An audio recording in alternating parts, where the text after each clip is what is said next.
Allah. Bismillahirrahmanirrahim. Assalamualaikum warahmatullahi wabarakatuh. Alhamdulillah walladzi arsala. Itu kita mencantumkan hadis-hadis yang tidak didasarkan kepada satu pembahasan khusus. Bahasa kita berbagai macam tema ini dan juga menjadi penghibur, penguat untuk keimanan kita. Pada kesempatan ini kita akan menikmati yang pertama tentang dahsyatnya istighfar dan yang kedua mukjizat Nabi Muhammad SAW. Kita akan mulai dengan keutamaan muslimin yang ikut perang Badar dan malaikat yang juga membantu muslimin dalam perang Badar tersebut. Bismillahirrahmanirrahim. Wa rifa'ata dari Rafi'in Zuhrawi radhiyallahu anhu, dari Rifa'at bin Rafi' Az-Zuhrawi berkata beliau, ja'a Jibril, datang Jibril bila Nabi kepada Nabi Muhammad sallallahu alaihi wasallam. Berkata Jibril, "Ma taquluna ahla badrin minkum?" Beliau bertanya, bagaimana pendapatmu tentang orang-orang yang ikut perang Badar bersamamu, yaitu 313 orang, sama dengan jumlah pasukan perang yang menyertai Nabi Daud waktu itu. Ini 313. Qala berkata sabda Rasulullah, min abdul muslimin atau kalimatan namaha. Mereka muslim yang ikut perang Badar itu adalah sebaik-baiknya muslim, atau sejenis bahasa itu yang paling utama, paling hebat, paling agung.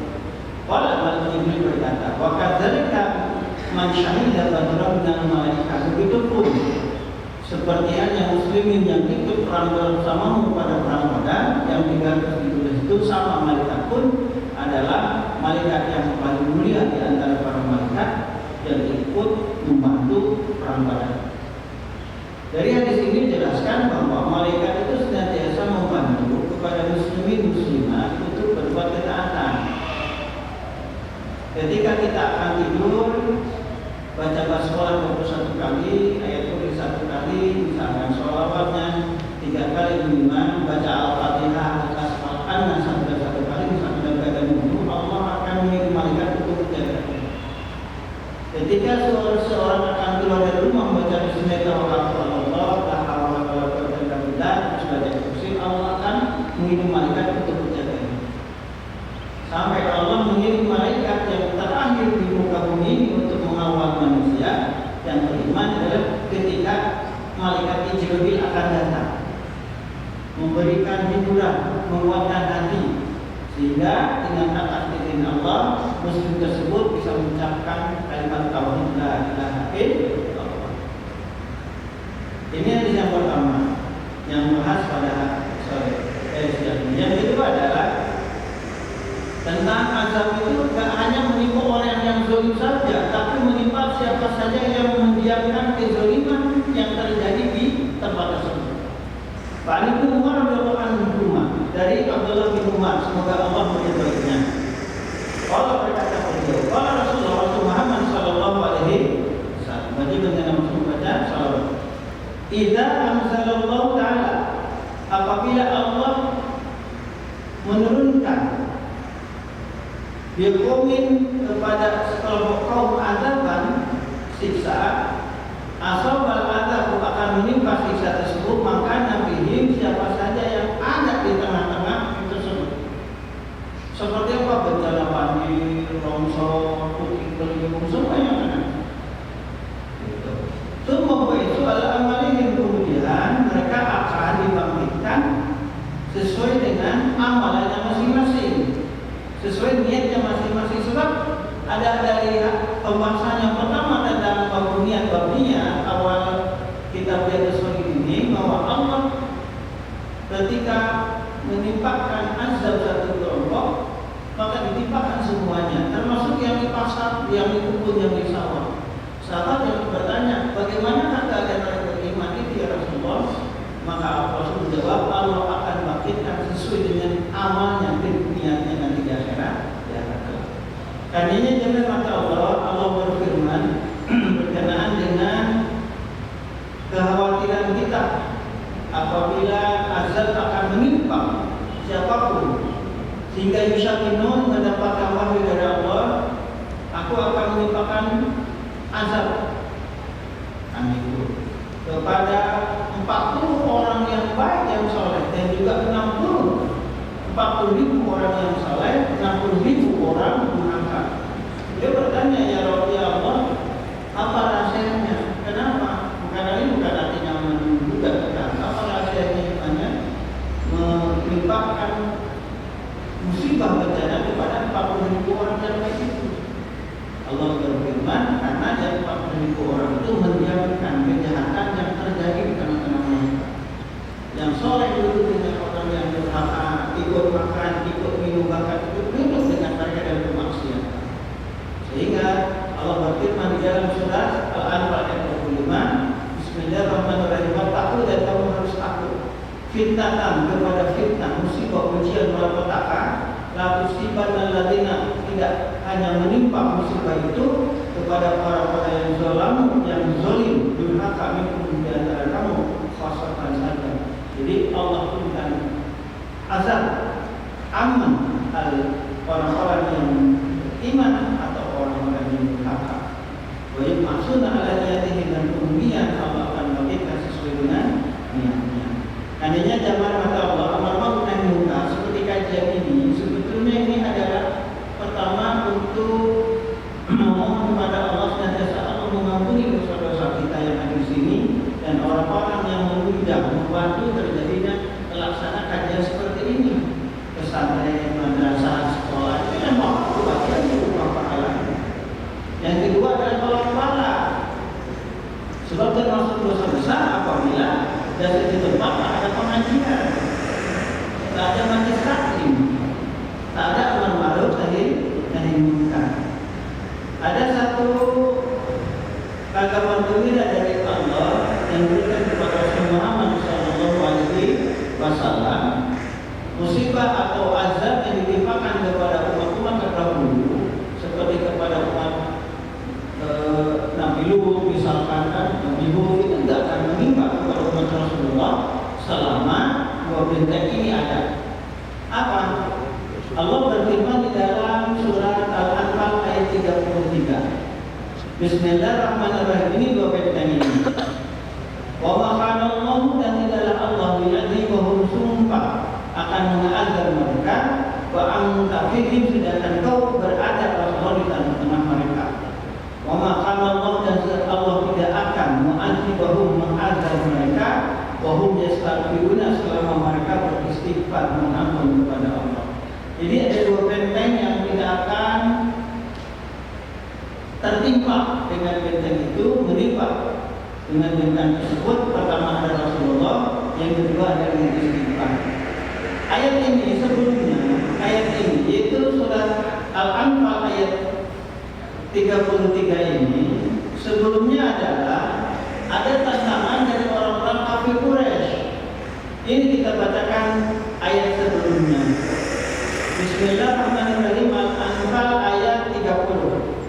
Wa in yamkuru bika, dan ketika mereka berpikir mengadakan usaha jahat bika kepadamu Rasulullah, alladzina kafaru, itu orang-orang kafir, mereka buat konspirasi, ngumpul orang-orang kafir dituka untuk menahanmu, au yaqtuluka, atau membunuhmu, au yukhrijuka, atau mengusirmu dari muka ini, wa yamkuruna, dan mereka benar-benar berusaha untuk berbuat seperti itu, untuk menahan, menawan, atau membunuh atau mengusir Rasulullah. Mereka sudah matang persekutuan tersebut, orang-orang kafir Quraisy tersebut.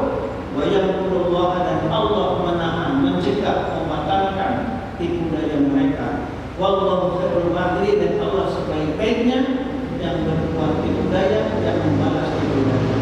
Tandanya jangan kata Allah, kondisi di belahan dunia seperti di geopolitik dunia, di negara-negara mayoritas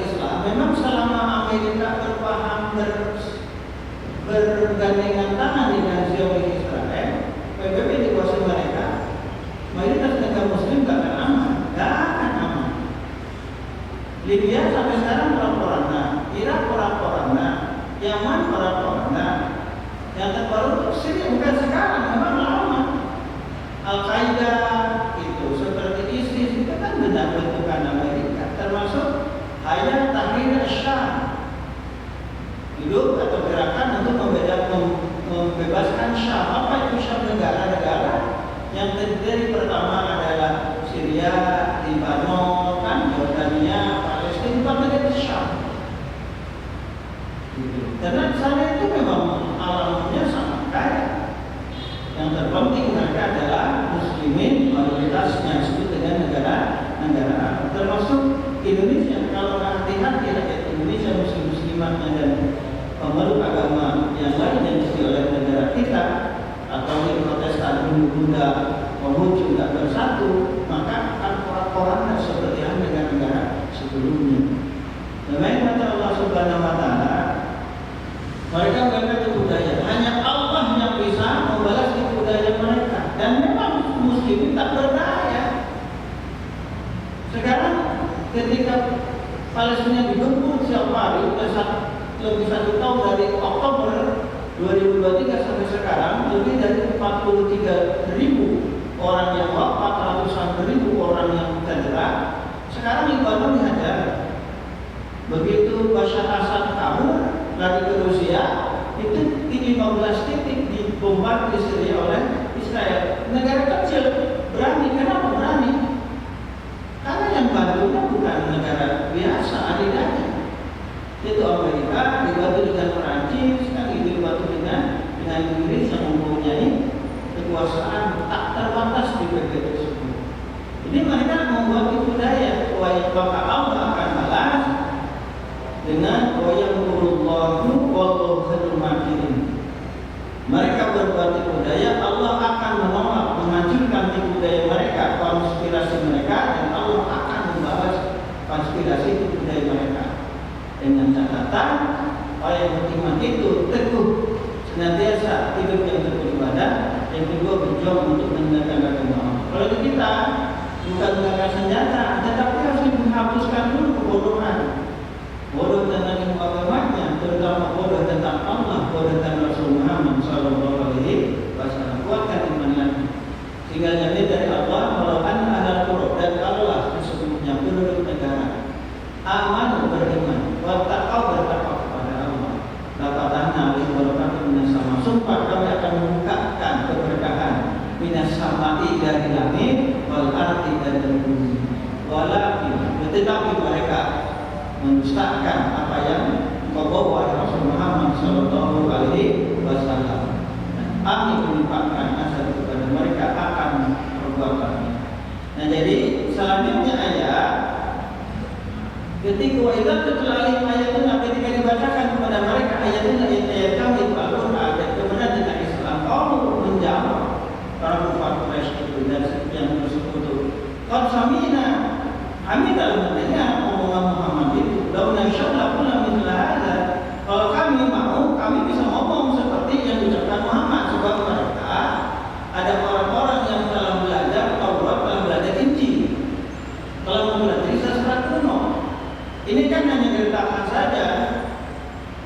Sebab Allah telah menantang kepada orang kafir dulu tentang untuk menyaingi Al-Quran. Qul ikum fi rabbihim nazala ala abdina. Katakanlah Rasulullah, kalau mereka kan itu ragu bahwa ini Al-Quran dari Allah, Fa'tu bi suratin muslim. Fa'tu bi suratin, batalkanlah oleh kamu, buatlah oleh kamu satu surat saja Islam seperti Al-Quran. Anitu wa illam taf'alu taf'alu, dan kamu apabila kamu ingin menjadi Al-Quran, berarti taf'alu selamanya kamu tidak akan bisa meninggalkan. Jangankan satu Al-Quran, satu surat saja pendek, surat yang pendek Al-Kausar, maka kamu tidak akan bisa menyanyi. Apalagi lebih tinggi, sama saja tidak bisa. Yang kata Allah Subhanahu Wa Taala, mereka berkata, ini hati ila satu awali, tidaklah Al-Quran ini kecuali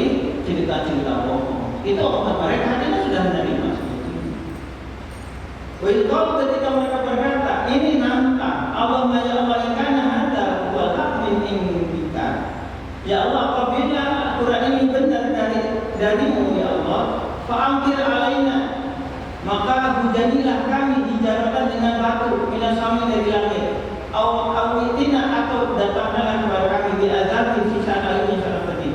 Tetapi setelah mereka pulang ke rumah masing-masing, mereka menyesal anak-anak tersebut, sebab mereka ada di antara mereka itu, di antara mereka yang telah mempelajari belajar tentang Taurat Injil meskipun tidak banyak, tentang bagaimana azab akan menimpa kepada orang yang beriman atau durhaka.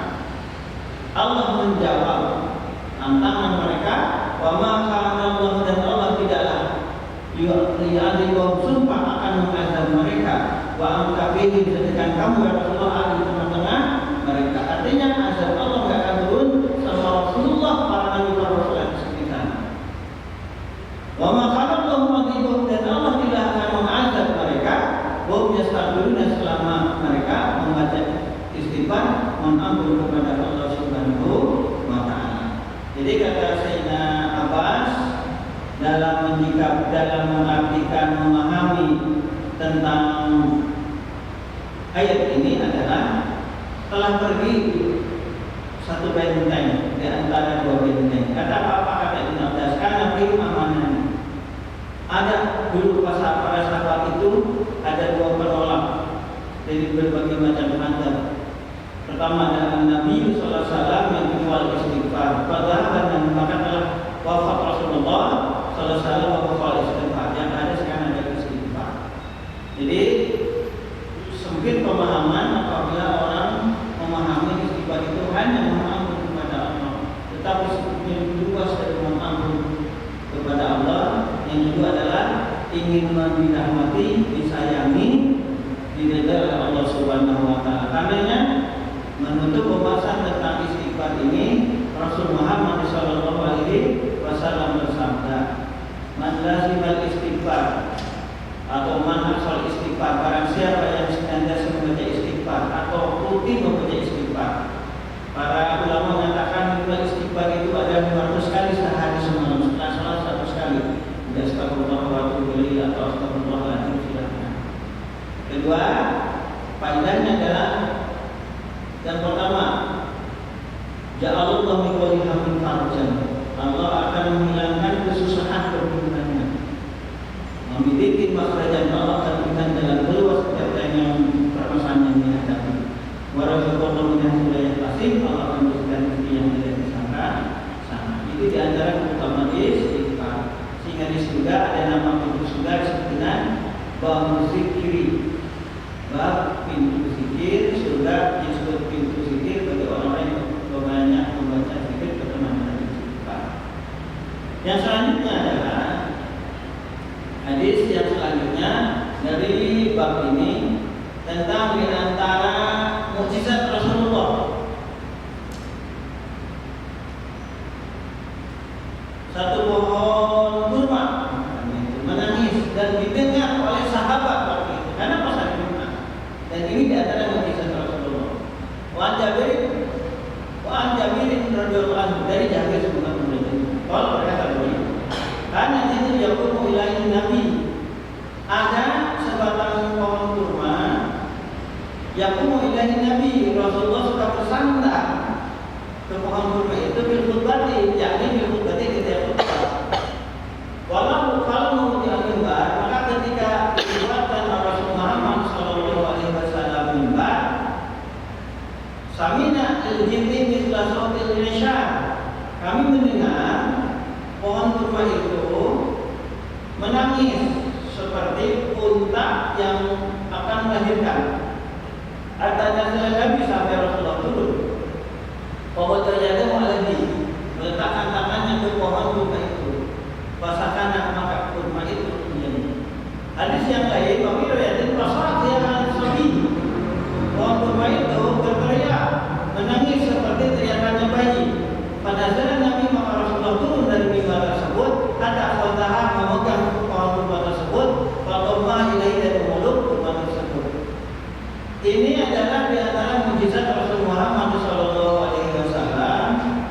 Dan menurut ahli hadis dijelaskan bahwa hadis ini banyak didengar oleh para sahabat karena waktu Jumat dan diriwayatkan dari generasi ke generasi dari ulama khalaf terdahulu, salaf terdahulu, dan sampai sekarang diriwayatkan tentang hadis pohon kurma terdengar, dan ini tidak bisa ditolak lagi. Jadi sekali lagi mukjizat Rasulullah SAW ini bukan hanya Al-Quranul Karim, bukan Isra Mi'raj saja, bahkan ulama merinci lebih dari 500 mukjizat Rasulullah SAW. Kita merinci sedikit saja tentang di antara mukjizat Nabi Muhammad SAW yang berhubungan dengan keutamaan Rasul Muhammad SAW dan mukjizat yang tidak diberikan kepada umat-umat yang lain selain Nabi Muhammad SAW. Kita lihat teksnya para ulama dengan Allah.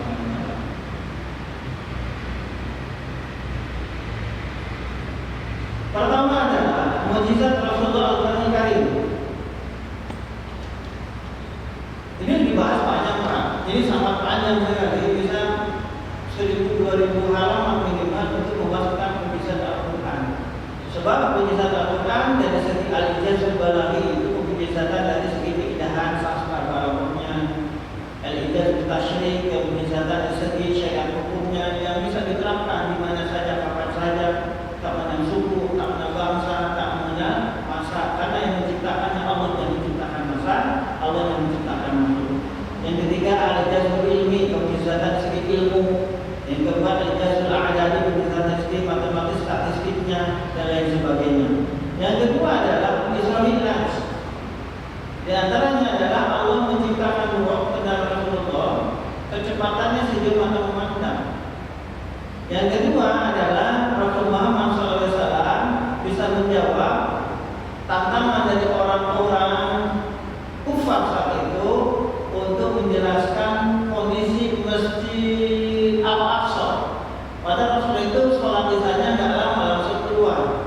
Ada beberapa pintu, ada beberapa tiang, dan Allah bukakan penghalang yang hijabnya sehingga seperti kita, seperti saya melihat yang di masjid ini kelihatan semua. Itu di antara mukjizat. Yang ketiga agar terbelahnya bulan menjadi dua. Ini hadisnya sangat masyhur, terkenal mukjizat ini sebab banyak menyaksikannya. Ini hadisnya Ibnu Mas'udin radhiyallahu anhu dari Ibnu Mas'ud kalau berkata beliau, "Insya'al qamar telah terbelah bulan al-ahd Rasulullah pada zaman Rasul Muhammad SAW firqah ini menjadi dua bagian.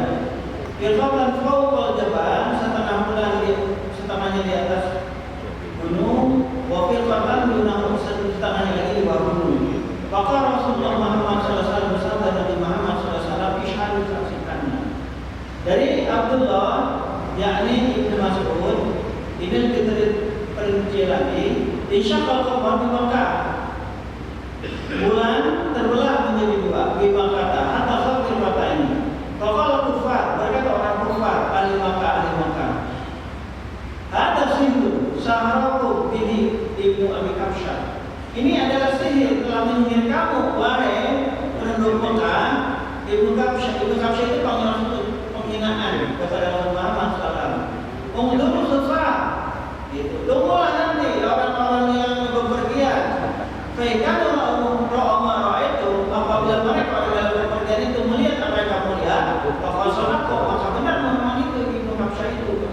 Wa in kanu lam yarau ma ra'aitu, dan apabila mereka tidak melihat bulan itu terbelah, fa huwa sihrun sahara. Ini adalah sihir, hanya kamu yang membalikkan makanya itu kepada kamu dengan sihir Muhammad itu. Allah berkata Ibnu Mas'ud, fasu'ilu suffa, dan ditanyalah orang yang baru pulang dari pepergian itu. Ditanya mereka, apa bagimu minggu diwajib? Ditanya mereka yang bepergian itu sudah tempat. Faqalu, maka berkata ketika orang kufar ditanya, kamu melihatlah bulan tempat terbelah menjadi dua? Inginnya mereka menjawab tak melihat, marahnya. Tapi mereka menjawab, ra'ainahu, kami melihat bulan terbelah menjadi dua. Tetapi mereka tetap kufur, dasarnya tetap sama. Syarat Islam bukan hanya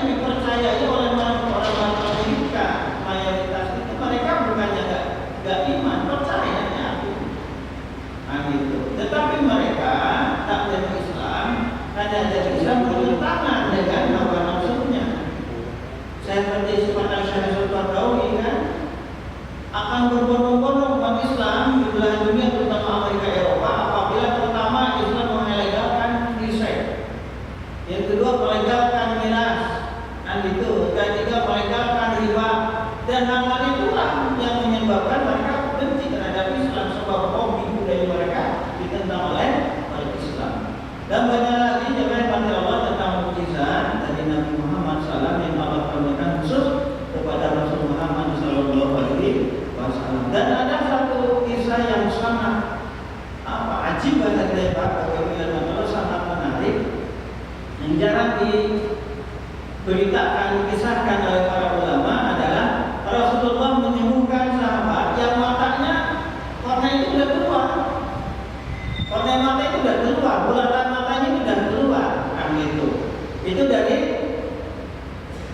kondisi perang, kan itu kondisi perang. Dengan doa Rasul Muhammad SAW, Allah kembalikan. Ini menutup pertemuan ini, Rasulullah mengobati mata Qatadah, Allah menyembuhkannya yang matanya bergelantungan di pipis sewaktu perang Badar. Ini jadi kisah kata. Menutup kajian singkat ini, An-Qatadah tapi Nu'man dari kota Biduan, ana usibat ainuhu. Matanya itu terkena senjata Yaum Badrin pada perang Badar, sehingga bola matanya bergelantungan di pipinya. Semula para sahabat hendak memotongnya. Diputus saja Pak, ada memiliki sanatnya itu mau dipotong. Untuknya mereka menanyakan dulu kepada Rasul Muhammad SAW dan beliau melarang, jangan